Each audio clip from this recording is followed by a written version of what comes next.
இப்போ இந்த வீடியோவை பார்த்துட்டு இருக்கிற என் அன்பு சகோதரியே, நீங்க இப்போ அழுதுட்டு இருக்கீங்களா? இல்ல அழுது அழுது கண்ணீர் வத்தி போய் ஒரு மரத்து போன இதயத்தோட இந்த வீடியோவை ப்ளே பண்ணிருக்கீங்களா?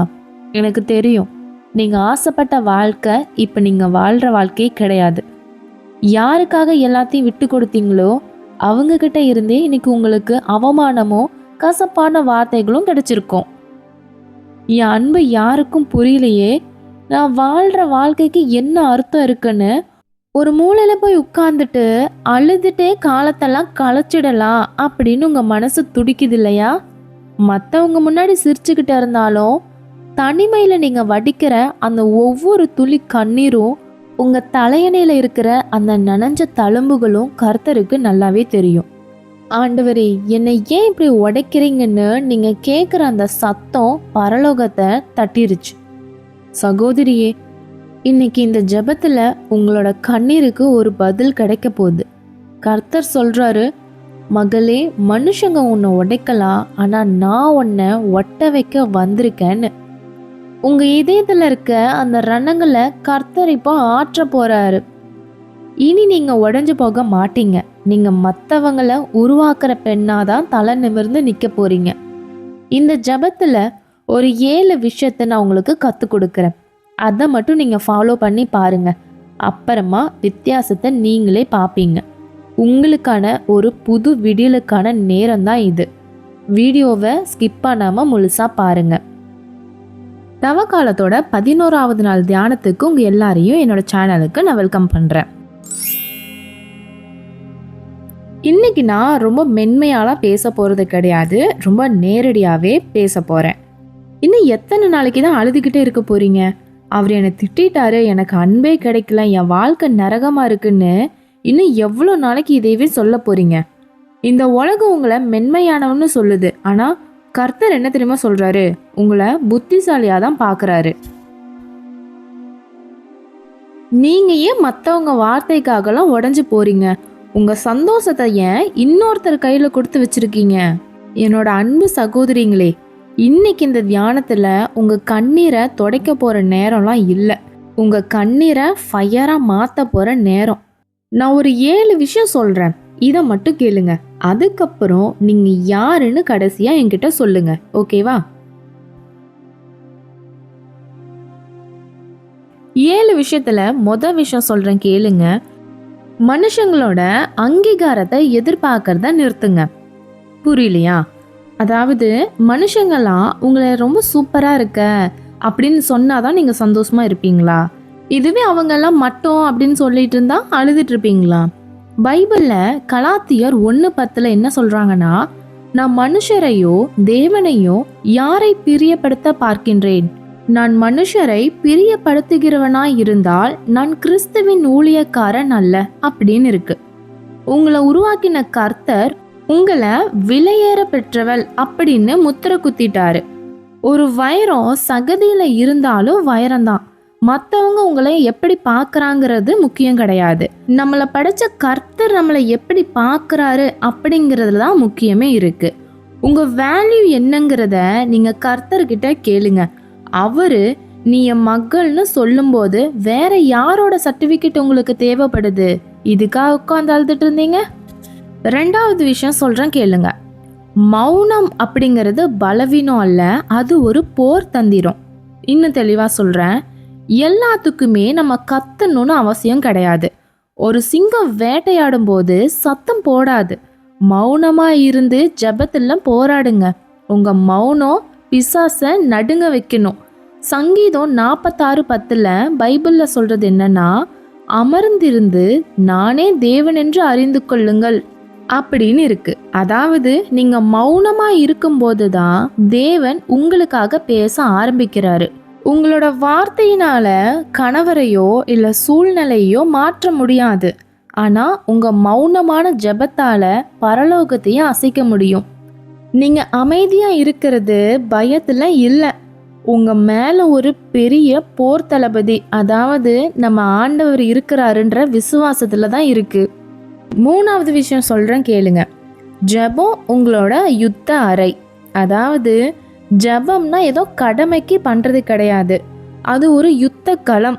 உங்க முழங்கால் தரையில பட்டா பரலோகமே அதிரணும். அந்த அளவுக்கு நீங்க ஜெபம் பண்ணணும். நம்ம பைபிள்ல எபேசியர் 6:12 என்ன சொல்றாங்கன்னா, நமக்கு போராட்டம் மாமிசத்தோடும் இரத்தத்தோடும் அல்ல அப்படின்னு இருக்கு. உங்க கணவரோ இல்ல உங்க மாமியாரோ உங்க எதிரி இல்லைங்க. அவங்களுக்கு பின்னால் இருந்து வேலை செய்யற அந்த சாத்தான் தான் உங்களோட எதிரி. அழுது ஜெபிக்காதீங்க, அதிகாரத்தோட ஜெபிங்க. என் வீட்டுக்குள்ள பிசாசுக்கு இடமில்ல, என் கணவர் கர்த்தருடையவர்னு கட்டளை இடுங்க. நீங்க ஜெபிச்சுட்டு வெளியே வரும்போது ஒரு தோற்று போன பெண்ணா இருக்கக்கூடாது, ஒரு ஜெய வீரனா வெளியே தான் நீங்க வரணும். இப்போ 4வது விஷயம் சொல்றேன். அன்பு காட்டுவது என்பது மிதியடியாக இருப்பது அல்ல. அதாவது அன்பு காட்டுறதுன்னா எல்லாரும் மிதிச்சுட்டு போறதுக்கு நீங்க ஒன்றும் மிதியடி இல்லை. நம்ம பைபிள்ல 2 தீமோத்தேயு 1:7 என்ன சொல்றாங்கன்னா, தேவன் நமக்கு பயமுள்ள ஆவியை கொடாமல் பலமும் அன்பும் தெளிந்த புத்தியுமுள்ள ஆவியையே கொடுத்திருக்கிறார் அப்படின்னு இருக்கு. சுயமரியாதையை இழந்துட்டு காட்டுற அன்பு அன்பு இல்லை, அது பயம். கர்த்தருடைய அன்பு உங்களை நிமிர்ந்து தான் நிற்க வைக்கும். நான் உன்னை நேசிக்கிறேன், ஆனா உன்னோட அக்கிரமத்தை நான் சகிச்சுக்க மாட்டேன்னு சொல்ல பழகுங்க. அதுதான் தெளிந்த புத்தி. நீங்க கர்த்தரோட மகள். உங்களை யாரும் அவமானப்படுத்த அவருக்கு விருப்பமே கிடையாது. இப்போ 5வது விஷயம் சொல்றேன் கேளுங்க. உங்கள் அடையாளத்தை பார்த்து கொள்ளுங்கள். அதாவது நீங்க ஒருத்தரோட மனைவி, ஒருத்தரோட அம்மா, ஆனா அதுக்கும் மேல நீங்க கர்த்தரோட மகள். உங்க ஐடென்டிட்டியை தொலைச்சிடாதீங்கன்னு சொல்றேன். யோவான் 1:12 நீங்க தேவனுடைய பிள்ளைன்னு இருக்கு. உங்க சந்தோஷத்தையும் சமாதானத்தையும் மற்றவங்களோட விருப்பத்துக்கு ஏத்த மாதிரி மாத்திக்காதீங்க. உங்க தலை மேல ஒரு கிரீடம் இருக்கிறதையும் மறந்துடாதீங்க. அந்த ராஜ கம்பீரம் உங்க முகத்துல தெரியணும். நீங்க உடைஞ்சு போனா உங்களை நம்பி இருக்கிற தலைமுறை எப்படி வாழும்? உங்க அடையாளத்துல நீங்க உறுதியா இருக்கணும். இப்போ 6வது விஷயம் சொல்றேன். முடிவை ஆரம்பத்திலேயே காண்பதே விசுவாசம். அதாவது இப்போ உங்க நிலைமை இருட்டா இருக்கலாம், ஆனா எபிரேயர் 11:1 என்ன சொல்றாங்கன்னா, விசுவாசமானது நம்பப்படுகிறவைகளின் உறுதியும் காணப்படாதவைகளின் நிச்சயமாய் இருக்கிறது அப்படின்னு இருக்கு. இருட்டுக்குள்ள வெளிச்சத்தை பார்க்கறது தான் விசுவாசம். என் குடும்பம் மாறணும், என் கடன் தீரணும், என் கணவர் ரட்சிக்கப்படுவாருன்னு இப்பவே அறிக்கையிடுங்க. சூழ்நிலைய பார்த்து பேசாதீங்க, உங்க விசுவாசத்தை பார்த்து மட்டும் பேசுங்க. நீங்க பேசுறது சொல்ற வார்த்தைகள்லாம் காத்துல போகாது, அது உங்க எதிர்காலத்தை தான் உருவாக்கும். இப்போ கடைசியா 7வது விஷயத்தையும் சொல்றேன். கிறிஸ்துவுக்குள் உங்களை கட்டி எழுப்புங்கள். அதாவது மற்றவங்க உங்களை உடைக்க நினைக்கலாம், ஆனா நீங்க கர்த்தருக்குள்ள உங்களை கட்டி எழுப்பணும்னு சொல்றேன். யூதா 1:20 என்ன சொல்றாங்கன்னா, உங்களுடைய மகா பரிசுத்தமான விசுவாசத்தின் மேல் உங்களை கட்டி எழுப்பு அப்படின்னு இருக்கு. யாரு உங்களை வந்து தூக்கி விடுவாங்கன்னு காத்துக்கிட்டு இருக்காதீங்க. நீங்களே வேதம் வாசிக்க, நீங்களே ஜபத்துல பலப்படுங்க. உங்க அஸ்திவாரம் பாறையாகி கிறிஸ்து மேல இருந்தா எந்த புயல் வந்தாலும் உங்களை அசைக்கவே முடியாது. நீங்க நிமிர்ந்து நின்னாலே இந்த உலகம் உங்க காலடியில நிற்கும். புரிஞ்சுதா? நிறைய பெண்கள் கல்யாணத்துக்கு அப்புறம் நான் ஒருத்தரோட மனைவி, இவங்க வீட்டு மருமக அப்படிங்கிற ரோல்லையே தன்னைத்தானே தொலைச்சிடுறாங்க. கணவர் மதிக்கலைன்னா அவங்க உலகமே இருண்டு போயிடுது. ஆனா ஒன்ன நினைவுல வச்சுக்கோங்க, நீங்க முதல்ல கர்த்தரோட மகள்.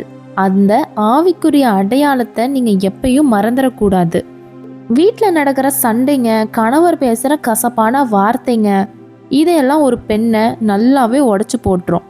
இப்போ நான் சொன்ன இந்த 7 விஷயத்த நீங்கள் ஃபாலோ பண்ணிங்கனாலே மனசாலையும் சரி, உடம்பாலையும் சரி, ஜபத்தாலையும் சரி, நீங்கள் ரொம்ப ஸ்ட்ராங்காக இருக்க போகிறீங்க. ஏன் வாழ்க்கை இவ்வளோதான், நான் அழுதுகிட்டே தான் காலத்தை தள்ளணும் அப்படிங்கிற நினப்பை எடுத்துட்டு என்னால் சூழ்நிலையை மாற்ற முடியும் அப்படிங்கிற ஒரு நினப்போட விசுவாசத்தில் இருங்க. ஒரு பொண்ணு மனசால உடஞ்சி போயிட்டாலே அந்த குடும்பமே செதஞ்சிடும். ஆனால் ஸ்ட்ராங் ஆயிட்டாங்கன்னு வச்சுக்கோங்க, ஜபத்தில் போராடி தன் கணவரையும் பிள்ளையும் வீட்டையும் ரொம்ப சிறப்பாக மீட்டெடுக்க முடியும். அந்த பொறுப்பு உங்கள் எல்லாருக்கும் மட்டும்தான் இருக்குது. இது வரைக்கும் அவமானப்பட்டு தலை குனிஞ்சு இருந்ததெல்லாம் போதும். தலையை நிமிர்ந்து கண்ணீரோடு இருக்கிற உங்கள் கண்கள் விசுவாசத்தை பிரகாசிக்கணும். இந்த ஒரு 7 விஷயத்த மறக்காமல் ஃபாலோ பண்ணிங்க அப்படின்னாலே உங்கள் லைஃபே டோட்டலாக சேஞ்ச் ஆகும். சரி சகோதரிங்களே, இப்போ நம்ம எல்லாரும் சேர்ந்து ப்ரேயர் பண்ணலாம். உங்கள் கண்ணை மூடிக்கோங்க, அமைதியாக இந்த ப்ரேயரை கவனிங்க. ஓகேவா? அன்புள்ள பிதாவே, இந்த தவக்காலத்தின் 11ஆம் நாள் தியானத்தில் உடைஞ்சு போன இதயத்தோட உங்கள் பாதத்தில் அமர்ந்திருக்கிற உங்களை மகளை பாருங்க. அவங்க மனசில் இருக்க பாரம் கஷ்டம் எல்லாமே உங்களுக்கு நல்லாவே தெரியும் ஆண்டவரே. யாருமே என்னை மதிக்கலை, என் அன்பு யாருக்கும் புரியலைன்னு அவங்க வடிக்கிற ஒவ்வொரு கண்ணீர் துளியையும் நீங்கள் பார்த்துட்டு தானே இருக்கீங்கப்பா. இயேசுவின் நாமத்தினாலே சொல்கிறேன், இந்த வீடியோவை பார்த்துட்டு இருக்க என்னோட அன்பு சகோதரிங்க எல்லாரோட மனசையும் அழுத்திக்கிட்டு இருக்க அந்த பொல்லாத தாழ்வு மனப்பான்மை அப்படிங்கிற ஆவி இப்போவே வெளியேறட்டும் ஆண்டவரே. இனி என் வாழ்க்கை அவ்வளோதான்னு சொல்ல வைக்கிற அந்த பிசாசோட கெட்ட ஆவி இயேசுவின் நாமத்தினால இப்பவே அடியோடு சுட்டெரிக்கப்படுவதாக. அன்பு சகோதரிங்களே, இப்போ உங்க மனசுல இருக்கிற காயங்கள் கர்த்தர் தொடுறாரு. ஒரு காலத்துல உங்களை வார்த்தைகளால காயப்படுத்தினவங்க முன்னாடி கர்த்தர் உங்களை தலை நிமிர வைக்க போறாரு. இனி நீங்க அனாதையோ தனியாவோ இல்லை, நீங்க கைவிடப்பட்டவங்களும் இல்லை. நீங்க இயேசு கிறிஸ்துவால் தெரிந்து கொள்ளப்பட்ட ராசாத்திங்க. அப்பா, அவங்களுக்கு ஒரு புதிய இதயத்தை தாங்களேன். அவங்க மனசு பேசுகிற வார்த்தையை தாங்குற ஒரு இரும்பு கேடயத்தை அவங்களுக்கு உருவாக்குங்க. அவங்க ஒரு உடையாத பெண்ணாக இந்த இடத்துல இருந்து எழும்பட்டும் ஆண்டவரே. அவங்களுடைய கண்ணீர் இப்பவே விசுவாச அக்கினியாக மாறட்டும் ஆண்டவரே. இந்த வீடியோவை பார்த்துட்டு இருக்க ஒவ்வொரு பெண்ணையும் சூழ்ந்திருக்கிற இருள் விலகட்டும் ஆண்டவரே. உங்கள் எல்லாரோட குடும்பத்தில் இருக்கிற குழப்பங்கள்லாம் நீங்கி ஒரு தெய்வீக சமாதானம் வரட்டும். உங்களுடைய கணவர் இதயத்தை கர்த்தர் சீக்கிரமாகவே மாற்றிடுவார். நீங்கள் ஒரு தோற்று போன பெண் இல்லை, ஜெயிக்க பிறந்த மகளா உங்கள் வீட்டுக்குள்ளே ஒரு அதிகாரத்தோடு அடி எடுத்து வைங்க. பரலோக தகப்பனே, இப்போவே ஒரு பரலோக பலம் அவங்க மேலே இறங்குறதுக்காக ஒரு ஸ்தோத்திரம் ஆண்டவரே. இதை பார்த்துட்டு இருக்க எல்லா சகோதரியோட ஆத்மாவிலையும் ஒரு புது உத்வேகம் வர்றதுக்காக ஸ்தோத்திரம் ஆண்டவரே. இயேசுவின் நாமத்தில் ஜெபிக்கின்ற நீங்கள் ஜீவனுள்ள நல்ல பிதாவே, ஆமேன். அன்பு சகோதரிங்களே, இப்போ உங்கள் உள்ளத்தில் ஒரு புதிய தைரியம் வந்திருக்கும் அப்படின்னு நான் நம்புகிறேன். ஒரு விஷயத்த மட்டும் எப்பயும் மறந்துடாதீங்க, நீங்கள் ஒரு சாதாரண ஆள் கிடையாது. மற்றவங்க உங்களை எப்படி வேணால் கூப்பிடலாம், ஆனால் கர்த்தர் உங்களை ப்ரீசியஸ்னு சொல்கிறாரு. இனி உங்கள் வீட்டில் யாருமே உங்களை உடைக்கவே முடியாது. ஏன்னா நீங்கள் இப்போ கர்த்தரோட பலத்தை அணிஞ்சிருக்கிறீங்க. நீங்கள் பெற்ற அந்த சமாதானத்தை தொலைச்சிடாதீங்க. யாராவது உங்களை காயப்படுத்தினா உடனே உடஞ்சிடாதீங்க. எந்த பிரச்சனையாக இருந்தாலும் பரவாயில்லன்னு கர்த்தர்கிட்ட ஜெபிக்க ஆரம்பிச்சிருங்க. இன்னைக்கான இந்த தியானம் உங்கள் மனசை தட்டி எழுப்பி உங்களுக்கு ஒரு புது நம்பிக்கையை கொடுத்துருக்குன்னு நம்புகிறேன். அப்படி உங்களுக்கு ஒரு புது விசுவாசம் கிடைச்சிருந்துச்சுன்னா கமெண்ட் பாக்ஸில் கர்த்தருடைய மகள் நான் அப்படின்னு டைப் பண்ணுங்க. உங்கள் விசுவாசம் மற்றவங்களுக்கு ஒரு பாடமாக இருக்கட்டும். மறக்காம உடஞ்சு போயிருக்க இதே மாதிரி உங்களுக்கு தெரிஞ்ச ஒரு சகோதரிக்கும் இந்த வீடியோவை ஷேர் பண்ணுங்க. இப்போ நீங்கள் செய்கிற அந்த ஒரு சின்ன உதவி அவங்க குடும்பத்தை கூட காப்பாற்றலாம்.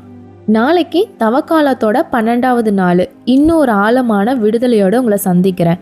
அப்புறம் இந்த 40 நாள் தவக்காலத்தில் தினமும் ஒரு ஜெப வீடியோ நம்மளோட சேனலில் போட்டுட்ருக்கேன். இதை நீங்கள் ஃபாலோ பண்ணுறதுக்கு மறக்காமல் நம்ம சேனலை சப்ஸ்கிரைப் பண்ணி வச்சுக்கோங்க.